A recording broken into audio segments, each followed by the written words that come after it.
Hello, everyone. Good evening.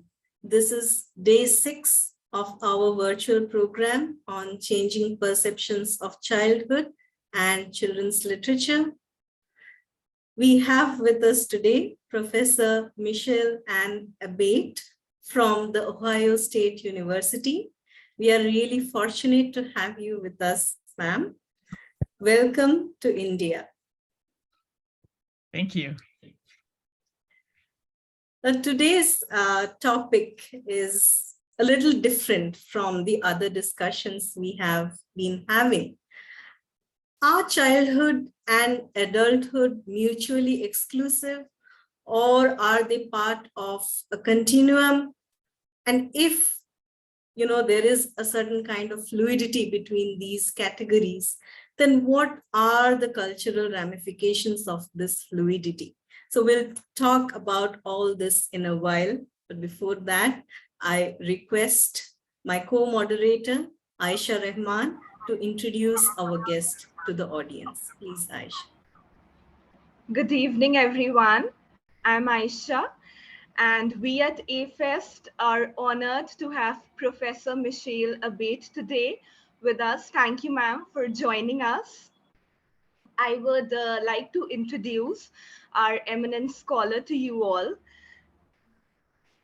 Professor Michelle Abate is a professor at OU University, United States. She specializes in literature for children and young adults. She has received her doctorate from City University of New York.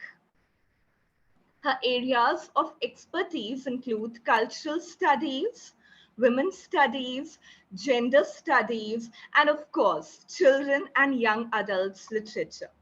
An eminent scholar, she is known to have penned 6 books of literary criticism: Bloody Murder, The Homicide in Children's Literature, Raising Your Kids Right, Children's Literature and American Political Conservatism, Tomboys, A Literary and Cultural History, No Kids Allowed, Children's Literature for Adults, Funny Girls, Guffaws, Guts, and Gender in Classic American Comics. The Big Smallness, Niche Marketing, The American Culture Wars, and the New Children's Literature. Also, she has co-edited 4 books of critical essays. Graphic novels for young readers: C.S. Lewis, The Chronicles of Narnia Casebook with Lance Velde, Global Perspectives on Tarzan, From King of the Jungle to International Icon with Annette Wanamaker, Over the Rainbow, Queer Children's Literature and Young Adult Literature with Kenneth B. Kidd. I would like to repeat Graphic Novels for Young Readers, a collection of critical essays, was co-edited with Gwen Ethane Tarbox. Professor Michelle is also known to have published essays on genres pertaining to queer pulp fiction and young adult novels. Indeed, her inexhaustible canon has it all. Today, Professor Michelle would talk in depth about children and young adults literature. Her talk is titled as No Kids Allowed, Children's and Young Adult Literature. Before we dive into this engaging session, I would like to request my dear participants that as we proceed through the lecture, whatever questions you all have, you can post it in the chat box and we'll take it up towards the end of the session. So thank you so much. And over to you, Michelle, ma'am, the floor is all yours. Thank you. Well, first of all, I just want to say thank you for that wonderful introduction. That is very kind and flattering. I appreciate it. I also want to say thanks to Professor Mishra for inviting me and putting this all together, reaching out over email and many messages to get all of these logistics worked out internationally, halfway around the globe. I'm really flattered to be here, and I want to thank you for all of your hard work for making this happen. I also want to thank everyone in the audience today for joining. It's early morning here in Ohio. but I know it's evening there. So thank you for spending your evening with me and for this talk. I'm sure you've had a long, busy day, and I appreciate you taking the time for what will hopefully be a stimulating presentation and then conversation after. So without further ado, and then finally too, I just want to say what a great event the AIFEST has been. Professor Mishra has been sharing the videos and the YouTube links of the events over the past 5 days, and they've been really great. The talks, the topics, the discussions with students. What a wonderful, wonderful event this has been. I'm jealous that you've been able to attend every session, every evening. And I wish I could have been part of, the entire thing from start to finish, but I'm flattered and honored to be here for the final day. So thank you again so much. And without further ado, I'll get things started with my talk, which is called No Kids Allowed: Children's Literature for Adults. In early December 2015, journalist Ann Cannon observed, I need to advance my slides. That doesn't seem to be working. Michelle, if you are not able to do it, you can actually share your slides with me. I can do it for you while you are talking. Okay. If it is a problem for you. Otherwise, let me see. Can I do this? Oh, that works. Okay, there's little buttons at the bottom. Fine. I can't do it on my screen. Okay.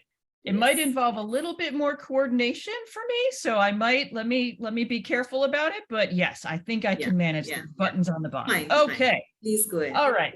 In early December 2015, journalist Ann Cannon observed, walk into any local bookstore these days, and you're likely to find extensive displays of coloring books for adults. The ellipsis in her sentence was deliberate.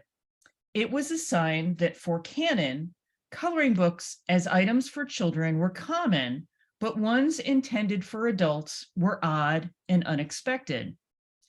This contradiction notwithstanding, coloring books for adults embodied one of the most popular items that year. By the holiday shopping season, in fact, 9 of the 20 titles on Amazon's bestseller list were coloring books for adults, a genre that many journalists pointed out didn't exist 2 years ago.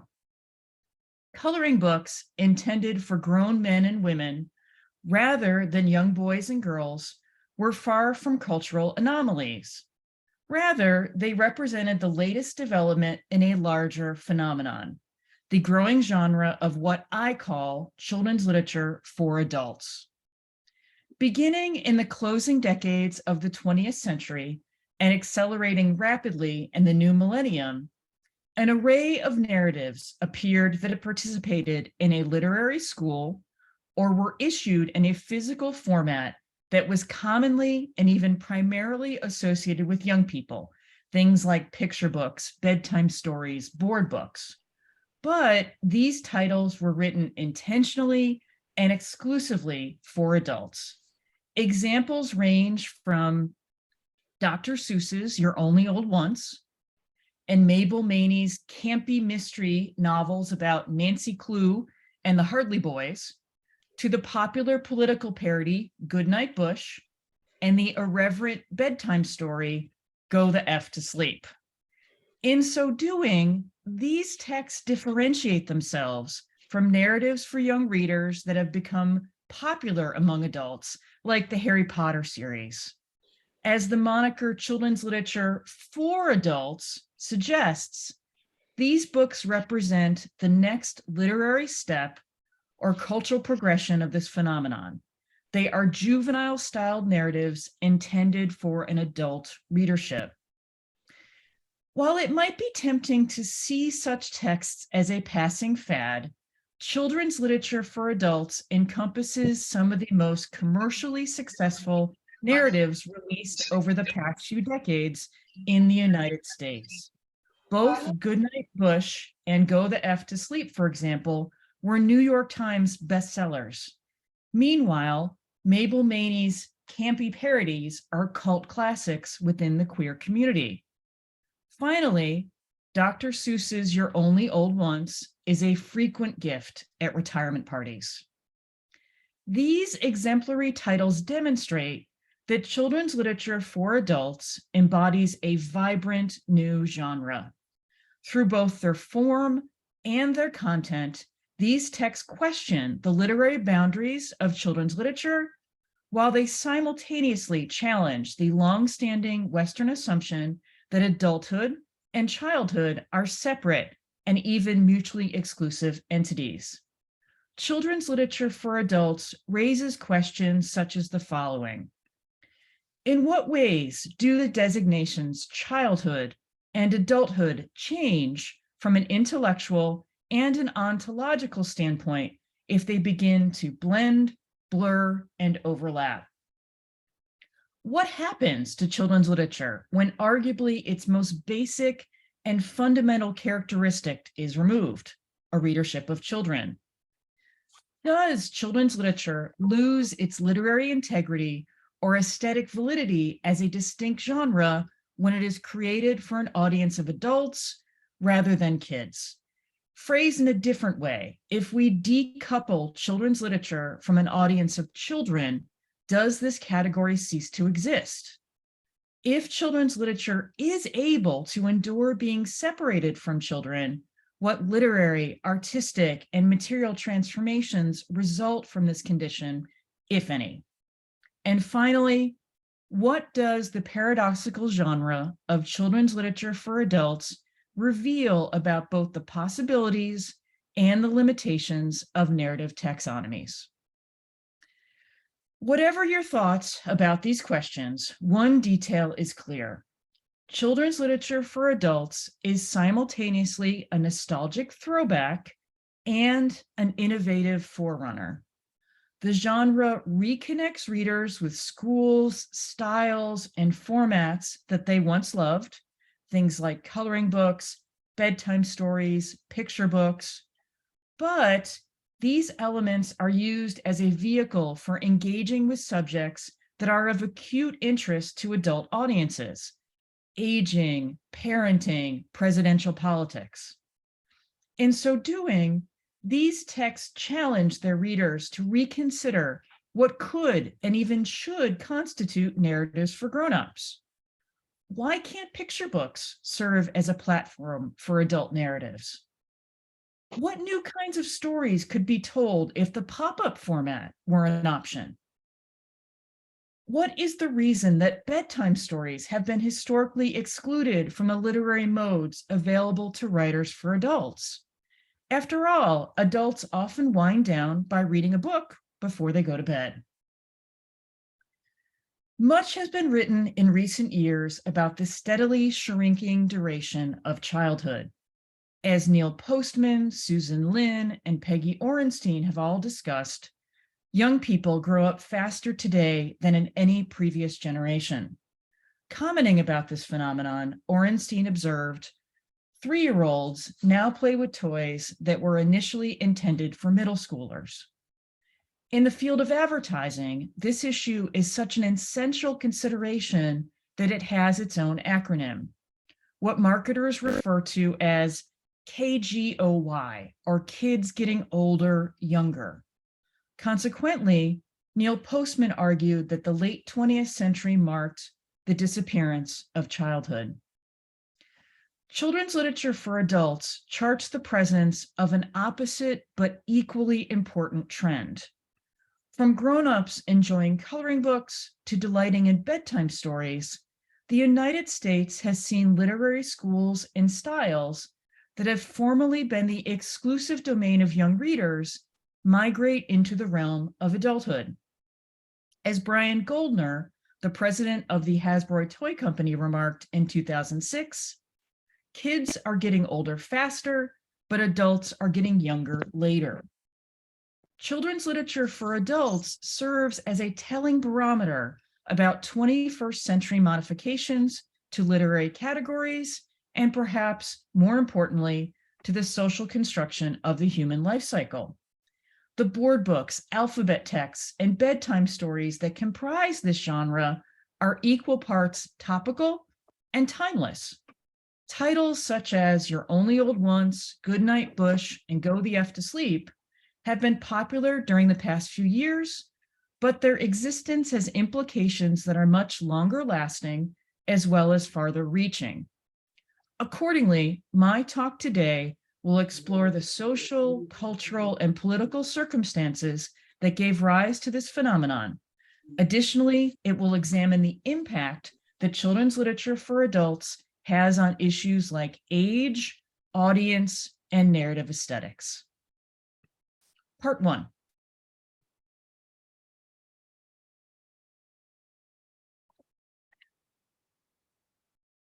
What constitutes an adult, physically, psychologically, financially, has shifted greatly over the generations. However, one facet has remained constant: the expectation that grown individuals will conform to adulthood. After all, becoming an adult is as much of a societal imperative as it is a biological inevitability. Every culture depends upon the presence of physically, intellectually, and emotionally mature individuals, not simply for its ongoing development, but for its basic survival. Given the indispensability of reaching the age of maturity, individuals who defy its expectations are viewed in a negative light. A common way to deride adults who do not adhere to its conventions is by likening them to children. Beverly Leone Clark has discussed a powerful paradox in American culture. In spite of the pervasive rhetoric regarding the value and importance of young people during the 21st century, an effective method for insulting a grown man or woman, she observes, is by calling them juvenile, childish, or immature. This phenomenon has a long history in the United States. One of the most vivid recent examples occurred during the 1960s and the 1970s. Fueled by factors such as the growing discontent with the Vietnam War and the advent of the sexual revolution, the nation's white, college-aged young people engaged in a wholesale rejection of many signature traits of so-called maturity. In gestures that were often regarded as being selfish and childish, they refused to wear respectable clothing, get proper haircuts, or settle down into marriage. As Gary Cross has discussed, in the minds of many parents, psychologists, and politicians, the nation's 20-somethings were seeking to create a life in which one remained a youth. This assessment was only partially accurate, though. To many individuals from this generation, being an adult did not indicate a time of responsibility and respectability. Instead, amidst the injustices of the Vietnam War and the inequities made visible by the Black, feminist, disability, and LGBTQ civil rights movements, this stage of life was more strongly associated with hypocrisy, corruption, and stifling conformity. In the words of Cross once again, these young people did not wish to face the expected limitations and boredoms of ordinary adult life. That said, popular opinion largely believed otherwise. For much of the nation, the hippies were not viewed as brave iconoclasts calling adult norms into question. Instead, as Leonard Steinhorn has relayed, they were regarded as self-absorbed hedonists and Peter Pans who will never grow up and accept their duty. In 1976, journalist and author Tom Wolfe famously gave this era's cohort of iconoclastic young people the derogatory label of being the me generation. Meanwhile, a few years later, Dan Kiley, in a book that would become a national bestseller, argued that such individuals suffer from the Peter Pan syndrome. They were, as the subtitle to Kiley's book asserted, men who have never grown up. Some cultural commentators were even more harsh in their condemnation. As Gary Cross recalled, for their refusal to fight in a war, get married, or take a 9-to-5 corporate job, the pundits and politicians called us babies. Over the past decade, Kiley's concept has resurfaced again in films such as Failure to Launch, and Knocked Up, as well as in books such as Slouching Towards Adulthood and Men to Boys, The Making of Modern Immaturity, the opening years of the new millennium saw a resurgence of men who continue to act like teenagers well into adulthood. Cross refers to these individuals who possess such traits as a boy man, while Koslow deems them a man-child, the same term that the Peter Pan syndrome used. Echoing another facet of Kiley's book, both Cross and Koslow see this trend as cause for alarm, not a reason for celebration. How can the United States remain a strong nation, they wonder, if its grown men, by which they primarily mean its white, middle-class, heterosexual, and cisgendered men, are little more than immature boys? Will anyone take these individuals seriously when they spend their time engaging in such childish activities as playing video games and wearing t-shirts adorned with their favorite comic book characters? Dan Kiley made an observation during the early 1980s that still applies today. Society has little patience with adults who act like children. Being viewed as childish, or even as the less pejorative childlike, causes individuals to be regarded as less culturally sophisticated, less socially significant, and during some historical eras, even less fully human. In this way, the practice of establishing, maintaining, and policing the line separating children and adults is more than simply a method for distinguishing between different stages of the human life cycle. It is a means of social control.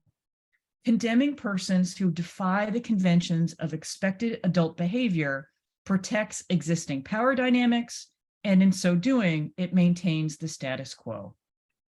Part 2.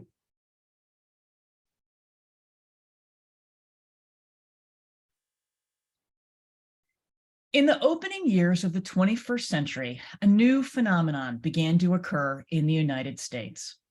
Individuals reached experiential milestones commonly associated with adulthood. They moved out of their natal homes, they obtained full-time jobs, they got married, but they did not embrace what is commonly considered an adult identity. Instead, these individuals chose to retain a number of interests, activities, and attitudes associated with youth. As journalist Adam Sternberg observed in 2006, this cohort is not interested in putting away childish things.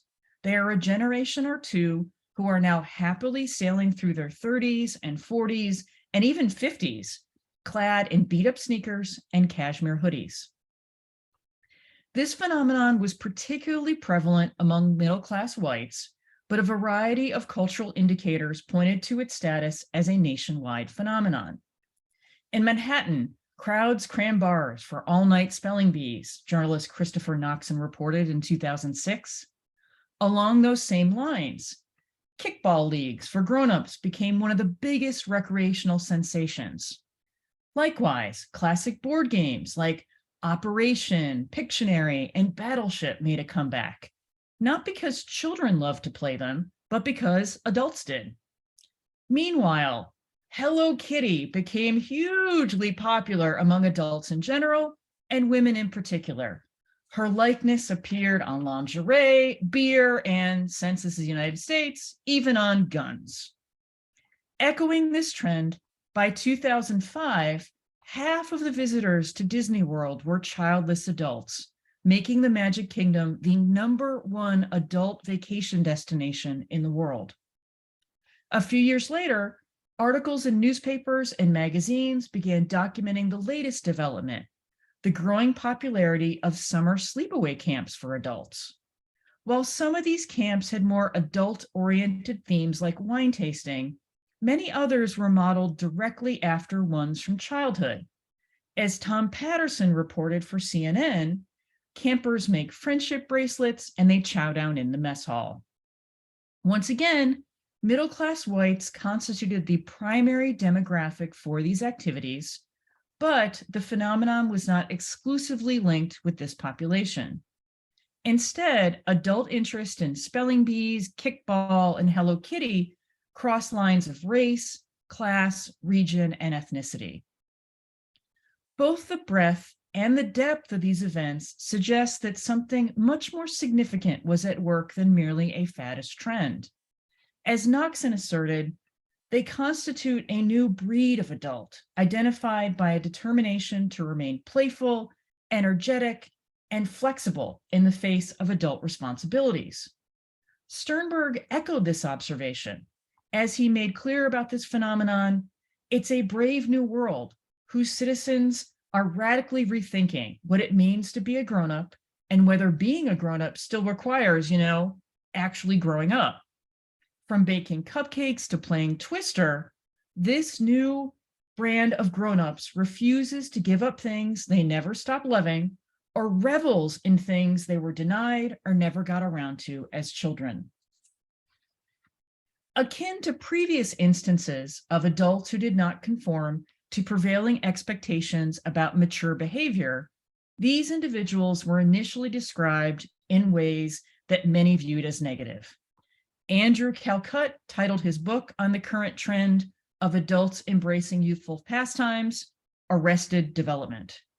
Even critics who did not invoke the rhetoric of evolution still describe this demographic in pejorative ways.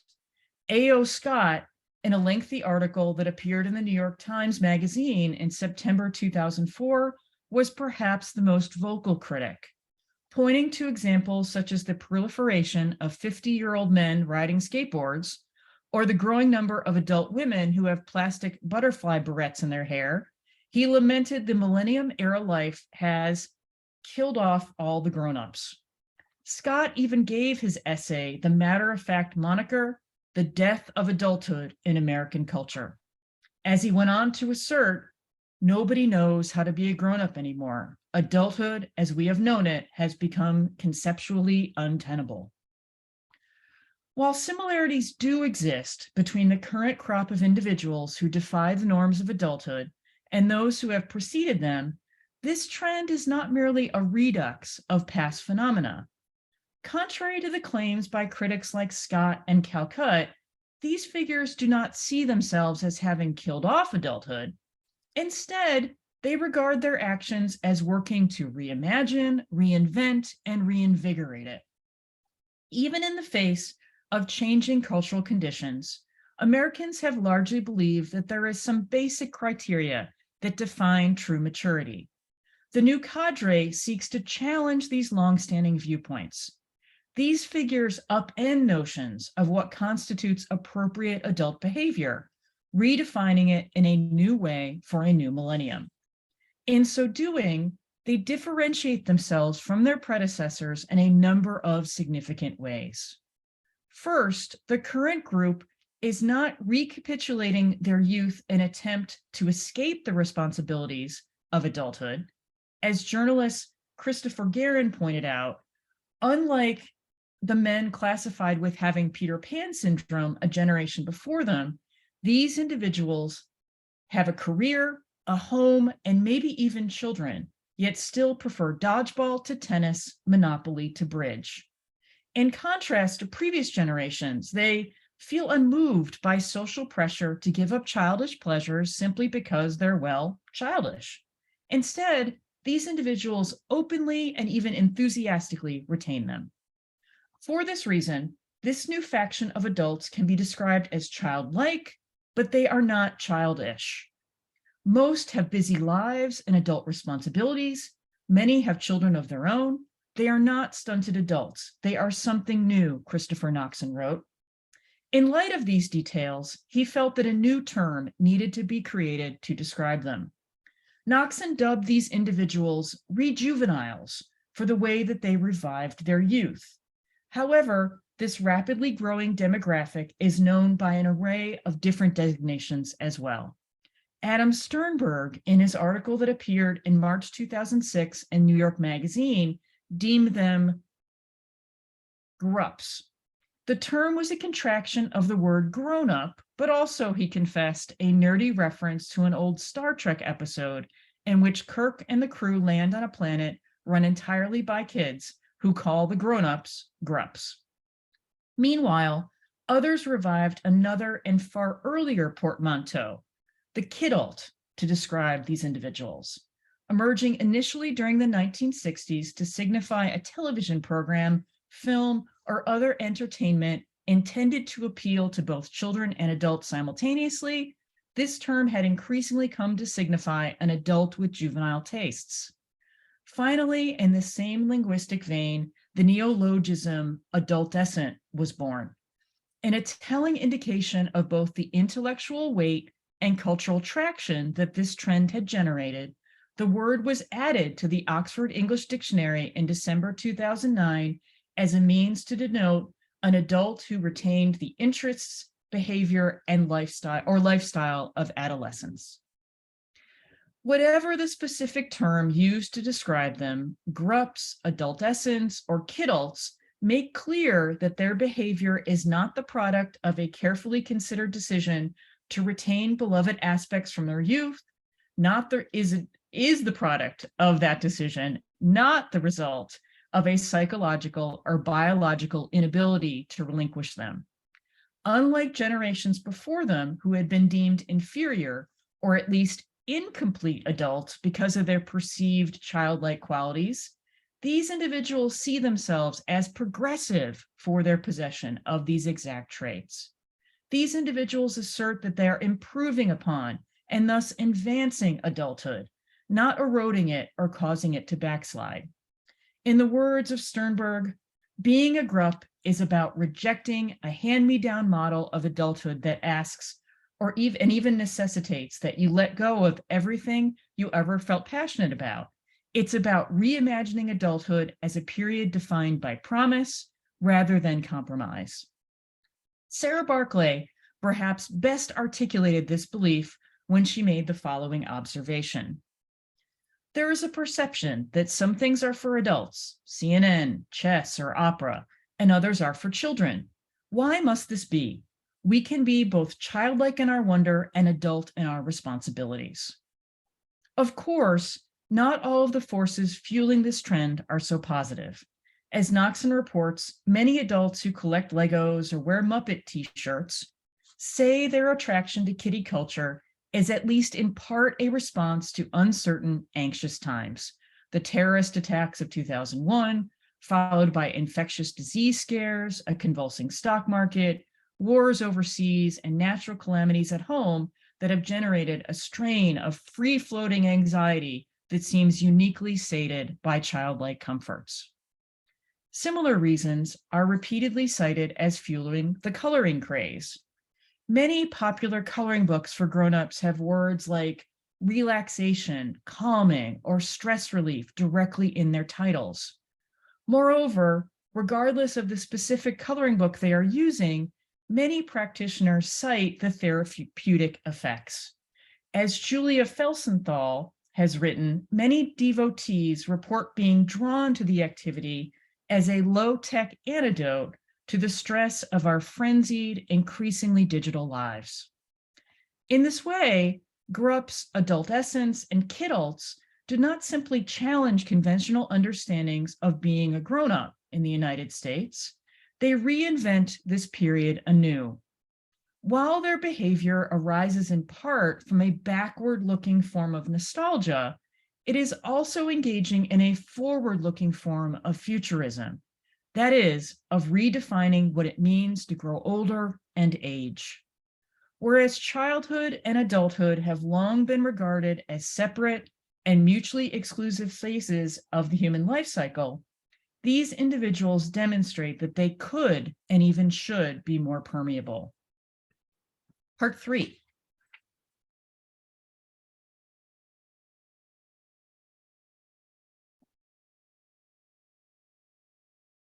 Discussions about the Millennium era phenomenon of grown-ups retaining various aspects of youth routinely focus on their interest in children's toys, clothes, and games. However, books for young people embody another powerful site of attraction. Jerry Griswold, for example, has noted how the dramatic increase in sales of children's books during the previous 2 decades is largely attributed to a considerable adult interest in children's books. In examples ranging from the nostalgia-fueled release of collector's editions of the Little Golden Books, to the popularity of the young adult literature genre with grown men and women, marketing studies done by publishers indicated that 1/3 of all illustrated children's books are purchased by adults who don't plan to pass them along to children.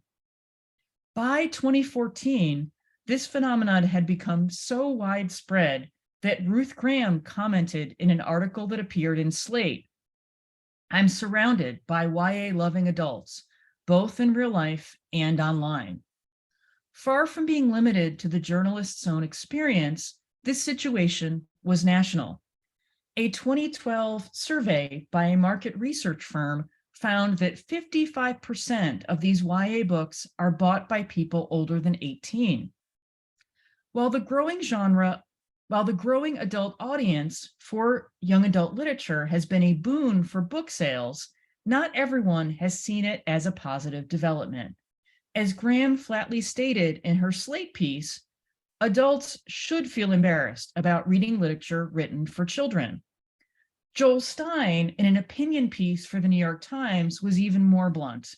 The article bore the matter-of-fact title, "Adults Should Read Adult Books." In the opening paragraph, he declared, "The only thing more embarrassing than catching a guy on the plane looking at pornography on his computer is seeing a guy on the plane reading The Hunger Games or a Twilight book or Harry Potter." Ooh. Ouch.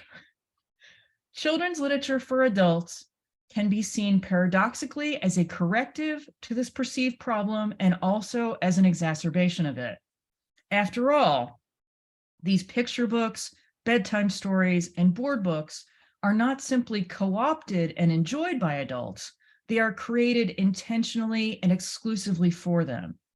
Whereas adults had previously enjoyed selected texts intended for young readers, they now claim at least partial ownership of this category as a whole. Instead of isolated titles crossing over to adult audiences, the entire genre is doing so. Even more significantly, whereas grown-ups had formerly appropriated narratives intended for adolescents, teens, and young adults, they are now doing so with formats associated with the youngest of children, coloring books, alphabet text, board books, and so on. As a result, children's literature for adults is simultaneously regressive and progressive. The genre reconnects readers with schools, styles, and formats that they once loved, items like coloring books, bedtime stories, and board books.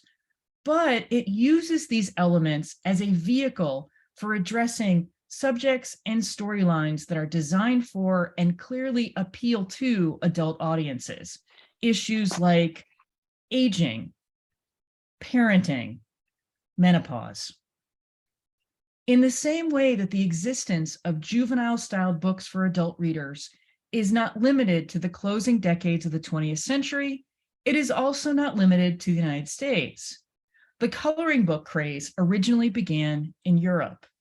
Additionally, Alex Conway has discussed the growing body of adult audience parodies of classic children's books in Great Britain. As he writes, whole franchises have emerged around comedic retellings of Enid Blyton's Five Go series. Meanwhile, Ase Marie Amundsen has discussed a similar phenomenon in Norway. Since the 1990s, there has been a growing tendency in Scandinavia to publish not only crossover picture books, but also picture book narratives exclusively for adults, she writes. Given both the large number of such texts and their multi-decade history, Amundsen considers this literary mode something of a Nordic phenomenon. Furthermore, various contributors to Sandra Beckett's edited collection, Transcending Boundaries, Writing for a Dual Audience of Children and Adults, mention some additional examples from other countries, nations like Canada, Sweden, and France. These texts demonstrate that children's literature for adults is not limited to the United States, nor is it limited to English language narratives. Instead, it is a global phenomenon. Whether examining the phenomenon of children's literature for adults in the US or in other countries and cultures, this genre raises a host of complex issues that call into question the composition, nature, and definition of literary genres itself. Such issues include the following. What does it mean if the human lifespan is no longer unidirectional, but might instead be recursive, looping and twisting back around on itself? Furthermore, does the classification children's literature retain its literary integrity if it can be expanded to include the seemingly oxymoronic category of texts intended for adults? Phrased in a different way, children's literature has long been defined by its intended audience. What happens to this genre when its readership expands to include titles that are not merely being enjoyed by adults, but are designed exclusively for them? Finally, does calling juvenile-styled narratives intended for a readership of grown-ups children's literature for adults ultimately reinforce the boundaries of age and audience, or work to destabilize them? Do we need an entirely different name or category for these texts? Patricia Buchanan Walsh once asserted, "The more life choices we are aware of, and the more thoroughly we understand them, the more appropriately we can choose. We live in a social setting that offers a wide range of alternatives in how to conduct our lives, and the options, too, are continuously changing. Children's literature for adults documents the presence of another transformation along these exact lines. In the same way that adults in the United States now have a myriad of options for how to experience adulthood, they also have an equally diverse array of literary schools and styles available to them. Whereas board books, bedtime stories, and picture books were formerly regarded as falling outside the confines of adulthood, the rise of children's literature for adults now brings them back within its purview. Millennium era transformations to adulthood are not simply affecting grown-ups, they are having an equally profound impact on children and childhood. Both the presence and especially the popularity of narrative schools, styles, and formats that have long been associated with young people appearing in texts intended for adults destabilizes not simply the genre of children's literature, but the cultural conception of children and childhood as a whole. It raises questions about the purity, validity, and exclusivity of this category of identity and phase of the human life cycle. For this reason, children's literature for adults may be a linguistic paradox, but it is also a culturally rich, aesthetically innovative, and politically potent phenomenon. Benjamin Franklin, in the 1749 edition of Poor Richard's Almanac, speculated, "All would live long, but none would be old." Children's literature for adults affirms the veracity of this prediction while simultaneously expanding on it. This paradoxical new genre reveals that not only can aging be separated from growing older, but even more radically, children's literature can now also be uncoupled from childhood. Intrigued? Want to know more? You can read more about children's literature for adults in more depth and detail in my latest book. Ultimately, No Kids Allowed spotlights one of the most revolutionary developments to happen to books for young readers since their inception. The name of the genre notwithstanding, children's literature is not just for children anymore. Thank you.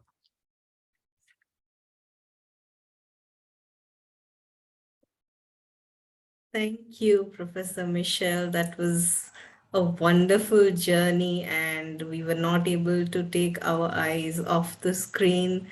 And so many new terms and very exciting terms we came across, obsolete children and grubs and kidults, which takes us to another new world. It kind of validates what we might be feeling, as you said, when we are alone, we might be giving vent to all these childlike desires, which we don't want to own in the public. But then whatever you said today validates all of that, and it has been really wonderful listening to you.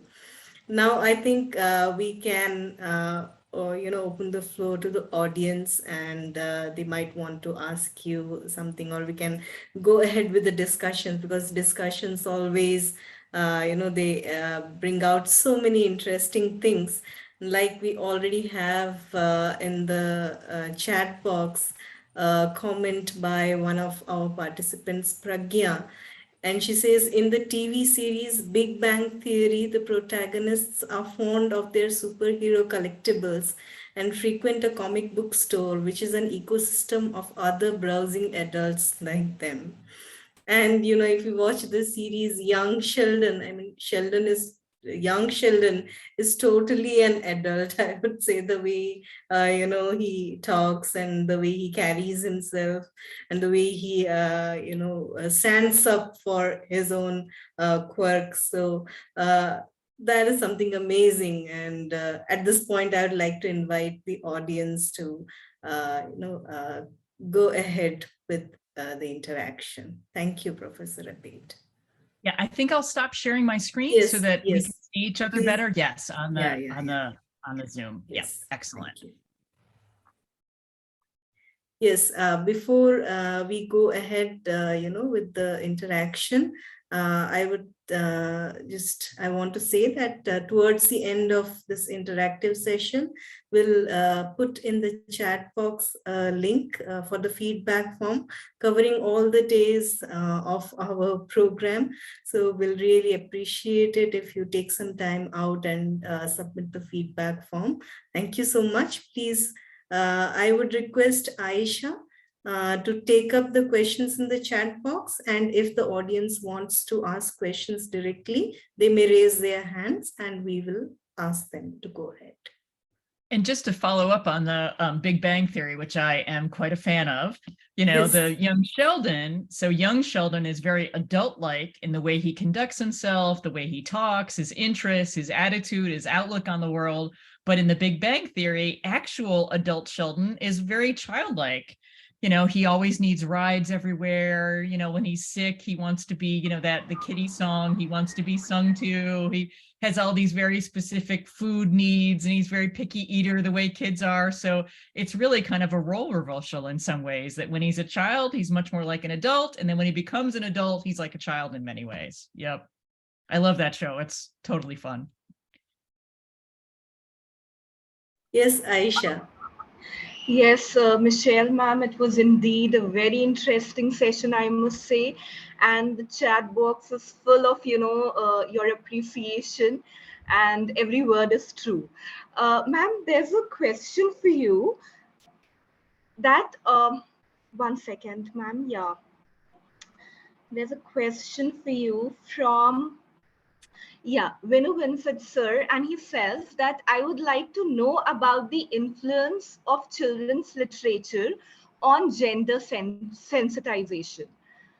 So how has children's literature resulted in gender sensitization? This is what he means to say. I'm not sure. I guess I would ask a follow-up question to his question. What does he mean by sensitization? Does he mean sort of like this socialization into traditional gender roles, or just a growing awareness about what gender roles are and perhaps how they might be challenged or reconsidered? I guess I'm not really sure what the questioner means by sensitization. Yes, probably he means, how they have resulted in challenging the existing gender concepts. Like initially, it was the fluidity between the masculine and feminine gender, and now we have, the other side of gender sensitization also, where we have LGBTQ awareness in children's literature. So probably he wants to ask you about that. Yeah, I mean, I would say that children's literature has long played a role in that. There's a lot more attention to it now, especially in the US. I don't know if you've seen on the news, there's been unprecedented number of challenges to books that defy gender norms or notions of heteronormativity. But really, children's literature has kind of always been involved in that project. If you think back to even just something as canonical as Nancy Drew, I mean, Nancy Drew, defies a lot of gender norms. She's active, she's autonomous, she's independent. She takes on solving crimes, in the area. She chases villains. She, outsmarts the bad guys. She climbs in windows. She, runs from the police. I mean, she's really challenging norms of what women, how they should behave, how they could behave. And that series started back in the 20s and the 30s. So that's almost a century old at this point. So I think children's literature has always been involved in the act of socialization and, teaching children about what gender norms and expectations are. But I think it's equally been involved in inviting kids to question, or at least maybe reconsider what their futures could be, even with something as seemingly, I don't want to say innocuous as Nancy Drew, but I think, most people wouldn't see Nancy Drew as like a scandalous, shocking, radical text, but it is in many ways. And I think that's part of its ongoing appeal.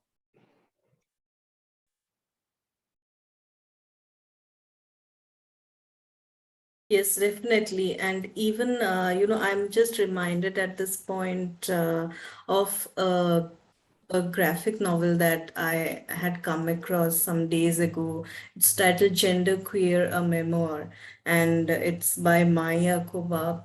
And it is a kind of coming of age story, and being aware of your body from a very early age.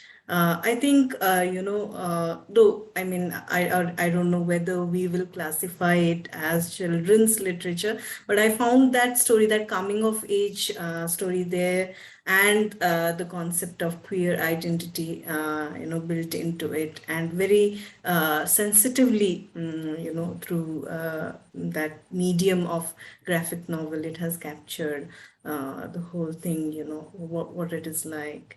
Yes, I think Dr. Rajagopal is here with a question. Yes, sir. Please go ahead. He is one of our Michelle, speakers.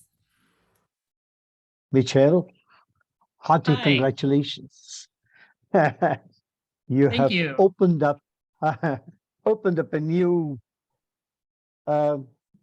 line of thought, I thought. I was looking at this phenomena from a slightly different perspective. I was asking a question to myself, such as, why is there this sort of a phenomenon? Why have we come into this, let us say, new type of thought development? I was thinking of why this now?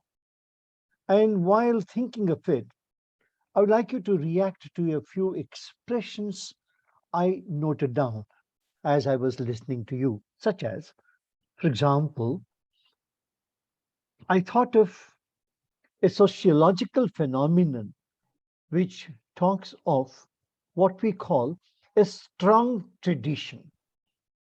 A nation or a society having a strong tradition of itself, which by its presence controls a number of human behavior aspects, for example. Is it the absence of a strong tradition? Would a strong tradition have controlled human behaviors? Is one aspect I thought of. The emergence of this kind of a behavioral tradition, behavioral trend, for example. Would strong tradition have controlled it differently? Is one of them. Then I wondered, number two, I'll give you only 3 or 4 things, please, and then I will stop. Please pardon me. Number two, could there be an absence of models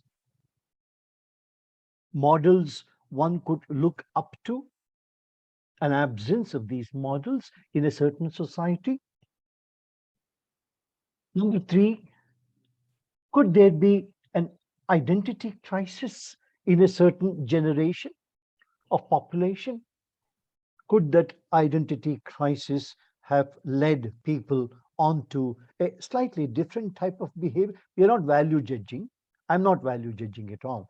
But I'm just asking a question. Could there have been an identity crisis in a certain, a certain band of people? Could these be some kind of a pathological cases? Could they be that? And lastly, could this be an escapist phenomenon? I wanted to know from you your reaction. Thank you. Yeah, thank you. Thank you for that question. That really encapsulates a lot of, the critical conversation around the phenomenon, especially individual titles and examples of what's going on here. Why is this happening? Where did it come from? What does it mean? What are we supposed to make of this? And how are we supposed to interpret it and see it for the future? And I think there is concern about some of the issues that you raise should we really celebrate this? It kind of seems in a way like backsliding or something concerning. If we've got adults reading picture books and alphabet text, this does not seem like a step forward. This seems like a dumbing down. I see in the comments, someone had mentioned that too, like, is this a dumbing down? But I think there's a less pessimistic way of seeing it as well. I mean, I think that, those concerns, are definitely, extant in the discussion about, adults, playing with Legos or having coloring book night or board game night. But I think too, it brings up some of the questions that I raised of, what new kinds of stories could be told for adults if the pop-up book was in play, what new literary, possibilities might open up if that format was seen as a platform for telling a story or for, and to use an example to make it more concrete, I talk about how Dr. Seuss's You're Only Old Once, I make a case, kind of starts the phenomenon in 1986, the release of that book, which is very well known, very popular, still in print, a common gift at retirement parties. And the book is, I don't know if you know You're Only Old Once, but it's about growing old and going to the doctor and everything hurting and aching and all the medical texts. And it's very funny. But also, because it appears in a picture book format, it also can be seen as sort of enhancing its own cultural critique. Because, in a way, talking about getting older through a picture book seems like a complete oxymoron, right? Picture books are for kids. And when you're older, you're not a kid anymore, right? So in some ways, it's like further emphasizing the fact that you're old and you're not a kid anymore because this book about aging is in a picture book format. And isn't that make it more hilarious? At the same time, it also calls attention to the way that older people are often infantilized by culture and society and even their own families, that they're spoken to in ways as if their minds aren't sharp and they're simplistic and they're even children. They lose their autonomy. They lose their ability even sometimes to dress themselves, to feed themselves, to make their own decisions.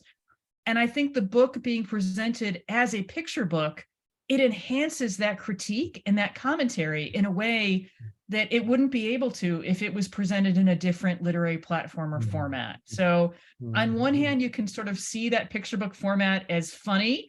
On the other hand, it's really sharp and eye-opening because it's a picture book, that it calls attention to that infantilization. So I don't know if that kind of helps answer your question, but that's kind of one concrete example of how children's literature for adults becomes a step forward rather than just this pure step backward. Yeah, thank you very much. In the 80s, early 80s, I was in Edinburgh and I was traveling around Britain. One phenomenon I saw then was everybody in the tube and bus and so on and so forth, they would be doing crossword puzzles. That was very interesting. That was very good. And in fact, I was very appreciative of it. But thank you very much for your presentation. Yeah, thank you. Yeah, I have enjoyed. Thank you for your question. Yeah, and thanks for coming today. I appreciate I appreciate you being here. Not at all. My pleasure.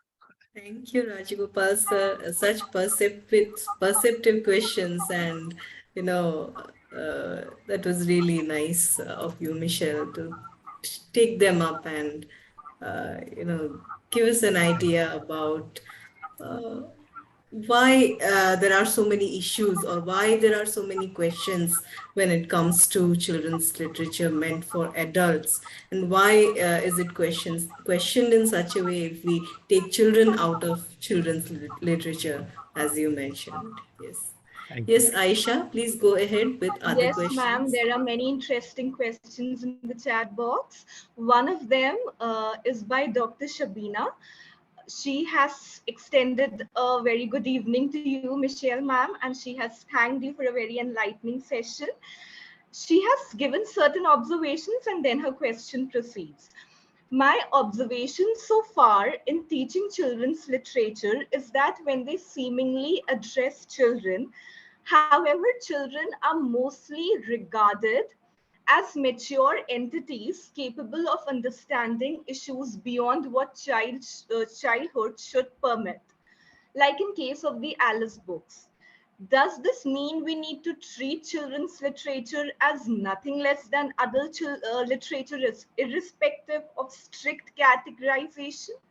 So it was a very profound question, so I thought to take it Yeah, up. and it also hits at another kind of key element of children's literature that, by and large, almost all works of children's literature are, of course, written by adults.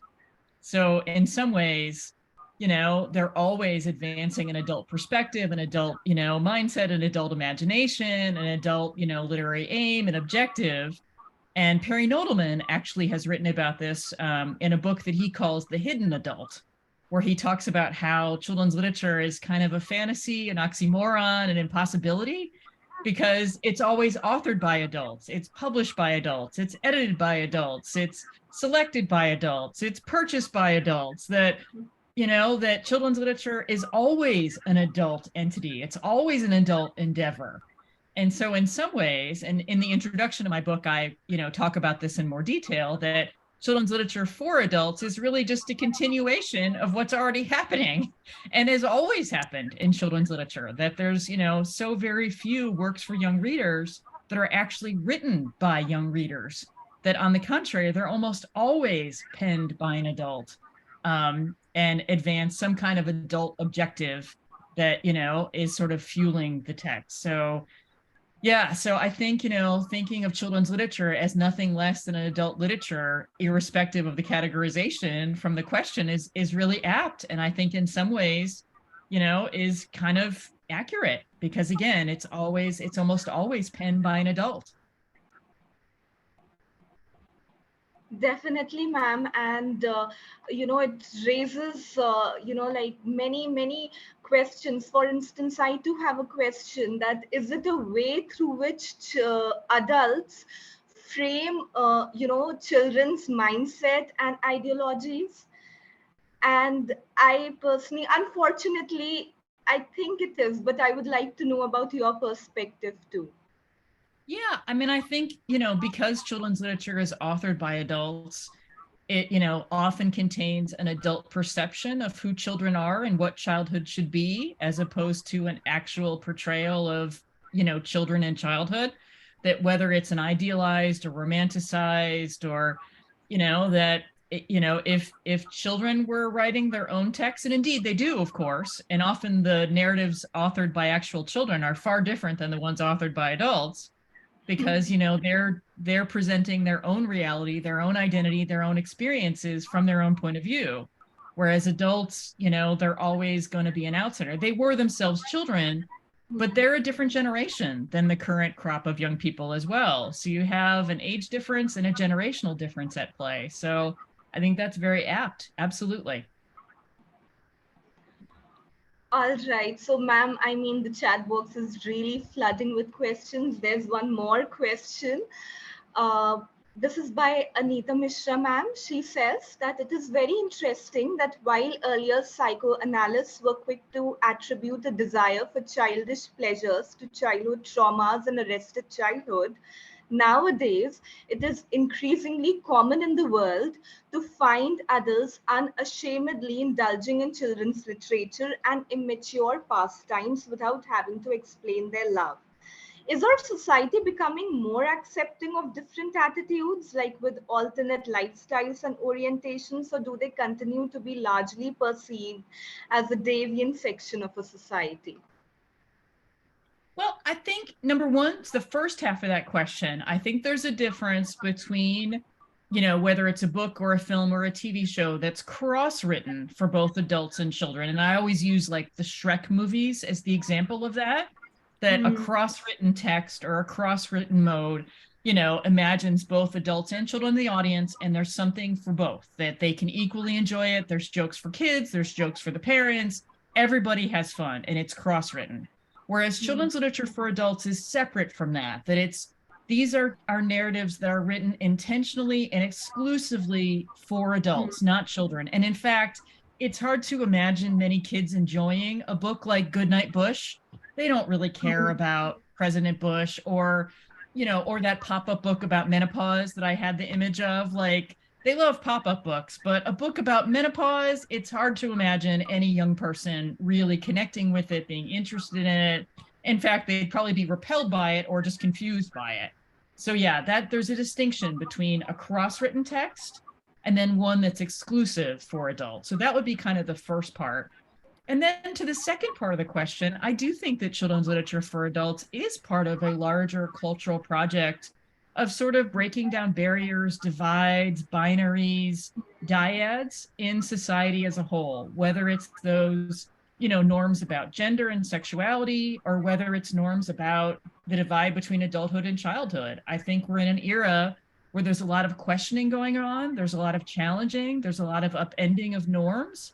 And I think this is just another example of that. I see it more on a continuum than a separate thing. That's, in some ways, it's like, oh my gosh, this is so weird. It's, its own separate thing. On the other hand, I think it's part of a spectrum or a continuum of a lot of the ways in which 21st century life is questioning and challenging, former divides and binaries and sort of traditional understandings of, these dyads. Like I said, whether it's heterosexual, homosexual, male, female, adult, child, like all of those kinds of things.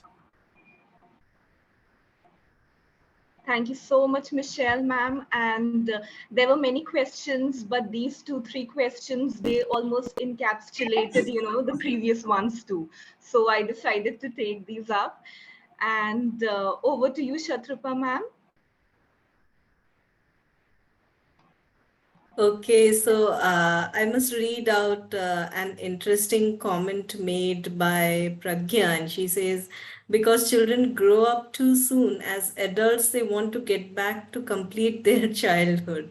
The whole reason I consented to grow up, as if that was a choice, was so that I could make enough money to fill my home with children's literature, she says. I love it. I love it. And you can't see. So my wallpaper is our campus library, but so I'm in my home office. But if you were able to come to my office, you would see all kinds of things. Like, here's Sebastian right here from The Little Mermaid. And then here we've got, I've got Snoopy from, the comic strip. Yeah, if you could see the shelves behind my office, it's not only filled with books, but also, the toys and all of the little, action figures that go along with it. So I 100% agree. Yeah, that you need to grow up so you can make money, so you can buy yourself, little plushies from the Disney store. That's beautiful, actually. I don't consider it progressive at all. I think it's rather empowering. We have more agency, we have more choice. So I think it's a very good thing. I agree. Yeah, absolutely. Like that quote that was in my talk of like, why is it that we should give up things that we love, that give us joy, that energize us, just because we're adults, that we can be both adult in our responsibilities and also wondrous in our joy and our play, as adults. There's no reason why we can't do both. And in fact, and I think, in some ways, I think the pandemic also underscored this, that it was such a rough period there and so bleak and depressing that I think it was hard to find joy anywhere. And I think that for many people, reconnecting with, the pleasures of childhood, whether it was board games or, coloring or painting. I know a lot of folks got back into art, painting and sewing and doing all kinds of creative things that they loved as kids, but that they had given up or set aside in adult pursuits. And it's like, why can't we? We can be both, fully adult, but then also enjoy board game night or finger painting or, anything that you want. There's really no reason why these have to be separate and mutually exclusive. I always joke with my students that, that my plushies are all research. Yeah, it's important that I have research. Yeah. That's so interesting. And I think at this point, we can ask the audience the question we were talking about, Michelle. We can ask them about coloring books and if they will admit to buying coloring books and for themselves, not for their kids. I do. I Okay, buy that's coloring great. books for my niece, but I end up drawing them myself. So Yeah, and Professor Michelle also talked about, adults who buy board, books or these picture books, and they don't want to give it to the children. They want to keep it for themselves. absolutely, Shatirupa ma'am. Just before this session began, Anita ma'am and I were discussing how, we were discussing a certain purchase of children's literature book, and we felt like, we had to leave everything we were doing and just dive deep into those books just for ourselves. That's Absolutely. true. That's true. And I also know many people who have like 2 sets of children's books, one for them and then one for their kids to use, because, kids sometimes tear the pages or get sticky peanut butter on them or spill their milk or, and so they want to, they don't want to have, their favorite books, smudged or ripped. So they have a separate, set just for their kids. So I hear it. Yes, and we also have a similar comment from Radha Meghanathan. She says, she wants to talk about why children's literature for adults is a trend suddenly. And she says, I think it's great. In India, most children really grow up without any children's books lining the bookshelves. They don't even have their own shelf or their own room. And we were discussing this in the last few days when we were talking about why the reading habit is declining, among children and young adults. So she says, since this is the case, real estate and cultural norms in India are such that most kids share rooms with other adults.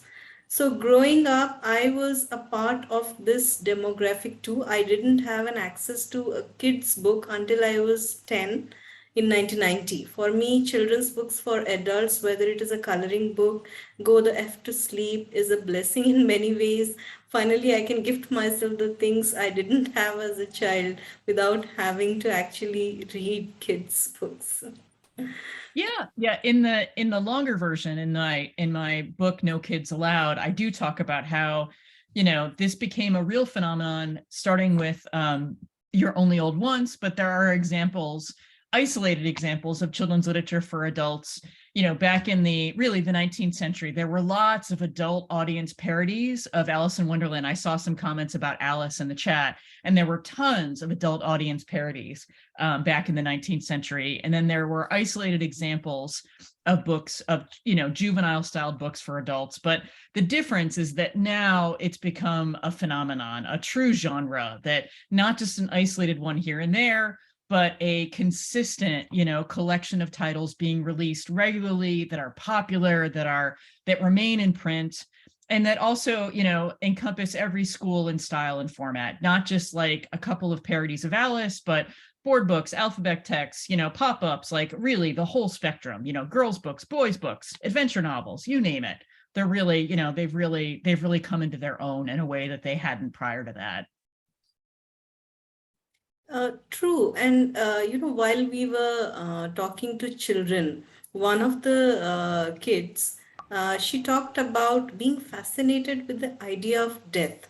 And she says, if I would be given a choice as to who I could dine with, I would have a long list of fictional characters who are dead. And she talked about Hunger Games, the Hunger Games series, and in such a mature way, she was talking about these things, and we wondered, you so many beautiful things, so many beautiful stories are there which talk of death, and they are written for children. And I admitted to having read beautiful, picture book. And I read that as an adult, and it was meant for children. But, I thought nobody could tell me about death in a more beautiful, in a more poignant way than the little picture book. I couldn't, put it down after I stopped reading it. And that was really an amazing experience for me.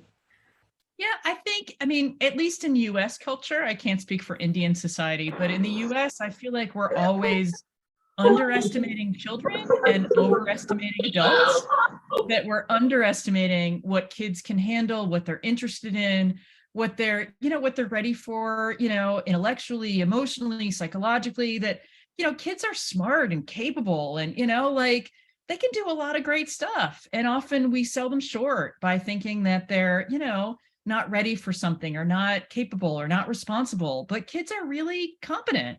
And I think conversely, we often overestimate adults that, sometimes, adults don't always have all the answers. And, we do the best we can, but, we're still figuring it out, throughout our lives. And life should be a continuous learning process and growth process. And there should always be a coming of age, even when you're of age, you should still be coming of age and learning and growing, just like when you were younger.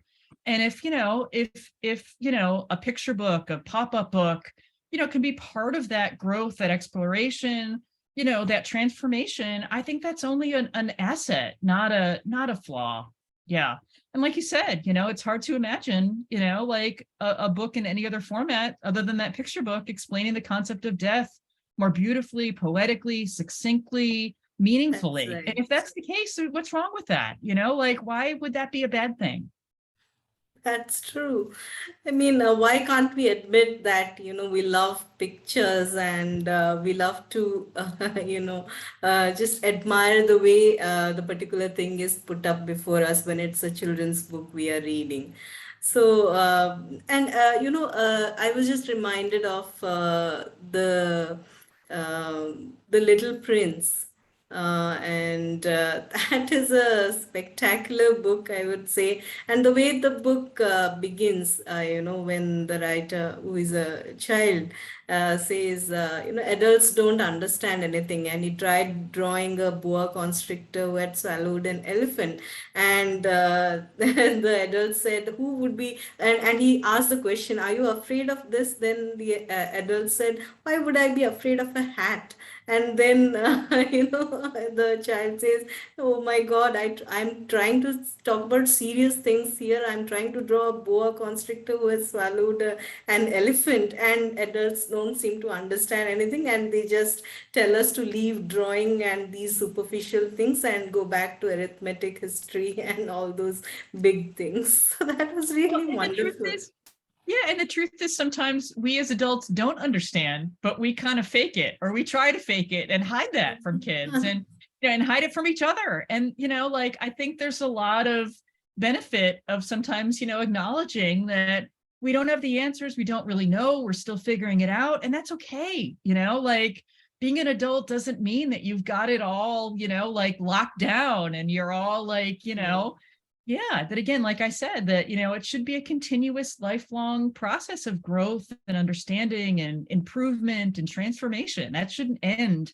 when you hit 18 or 21 or whatever, that age is that adulthood starts at. It should always be something that's happening.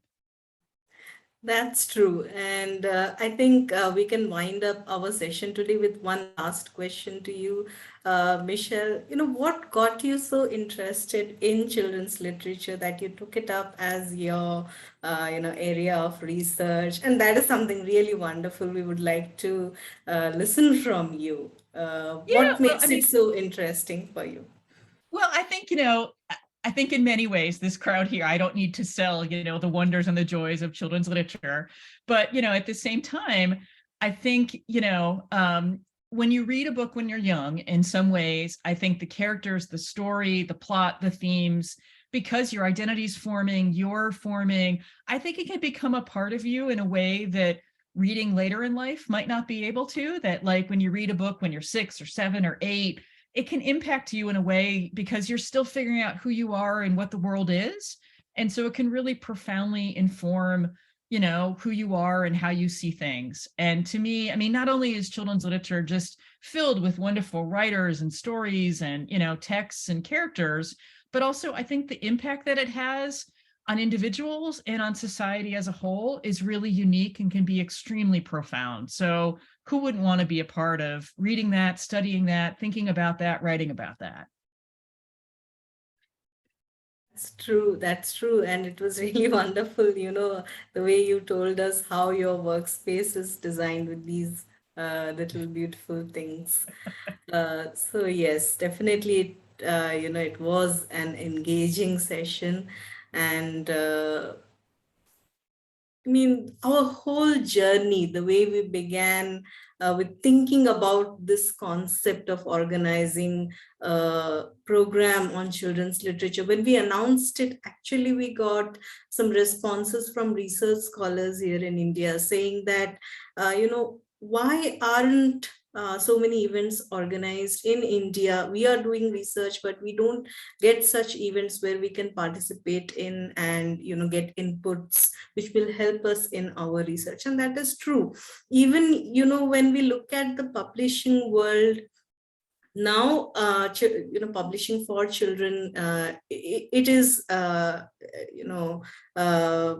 happening in a lot more refined way than it used to happen some decades earlier. Now, if you see, the publishing industry also goes publishing of a lot of retellings of, let us say, mythological tales like our Indian epics, the Ramayana and the Mahabharata, retellings of those tales for children. So all these new things are coming up, and also children's books which are, which capture different childhoods, like, the childhood of a refugee family. How would they perceive, or what would these things mean for them? Or the childhood of, let us say, parents have suffered from some critical mental illness. How would that child, come to terms with his or her, growing up days? So all these things are being explored now, and I think that is really heartening. That while we were talking to the children, even the children admitted that it would be nice to know about other kinds of childhood, because when we talked about this atmosphere of restriction that is true for many children, that they grow up with restrictions of different kinds. So a child said, no, I don't have that kind of a restricted life, and my parents are all okay with me exploring whatever I want to. But then I have friends who talk about their families where they are not able to explain to their parents why they want to make this life choice or something else. And I found that really interesting, that and they said, if I would have a story where that kind of childhood was represented, I would like to know about it, because it's concerning my friend. So all these things we came up during, that we came across during the interactions, that really tells us a lot about how the world of children's literature is, changing itself, and the our thoughts of childhood and adulthood, as you rightly pointed out, is changing.